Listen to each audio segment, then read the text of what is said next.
wadde tolina ssente naye olina erinnya. Tolina buyigirize naye olina erinnya. Oyagala Katonda akupositioning, ffaayo nnyo ku linnya lyo. If you want GPS to work for you, God's positioning system to work for you, be mindful about your name. A name is more precious than gold. Proverbs 22 verse 1. Engero essula 22 onyiro lusooka. Bible egamba nti erinnya eddungi lyakulondebwa.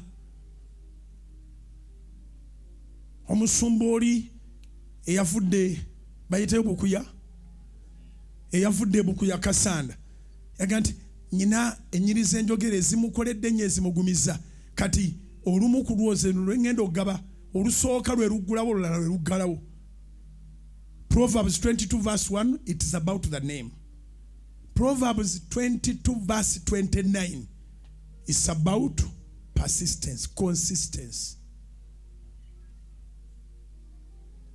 Olaba omuntu anyiikira mu mulimu gwe, aliyimirira maaso g'abakabaka so taliyimirira maaso g'abakopi, ng'oyagala Katonda positioning eva mu banafu. GPS tekolera banafu. Nze ndika amafuta ku mutwe gwange amazima ga Katonda ye yagamba. Sisobola kusabira n'obulwa mulimu naye sina bwe nkunywerezaayo ng'oyosaayosa. Kingambira akuliranye nti Bujjingo bwakusabira omulimu ogufuna ekyakwata omulimu kita naye tolina bwonywererayo ng'oyosaayosa. Tulina omulembe gw'abanafu abakeera ku makya ne beeteekako kanula ey'ekicupuli. Amagezi g'omunafu ng'amanyi bw'alaba busaasaana ati nfa, bw'alaba abuwungeera ati mponye, bwe musosootola ettooke ng'abega, embega abega mwenda ng'atema. Abanafu b'endayi. Tolina bw'onywerera Mukama waakusimbye ng'oli munafu. Omugayavu tanyweza mukisa. Kiwandiike. Omugayavu tanyweza mukisa.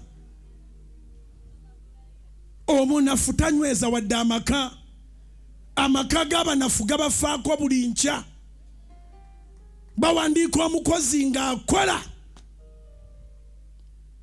Ekivaamu ng'omusajja takyana kyakubuuza neki. Sokisi mukozi, engaito mukozi, essuuti mukozi, essaawa yagitaddewa mukozi gwabuuza, ekyenkyo mukozi, kyemisana mukozi, amaadi anaabeku mukozi, ani anaamukuuta. Katonda bakugandi va mu nsi yanyu abatagandi gende awalala olambale. Okulambala n'enkulaakulana tibigemagana.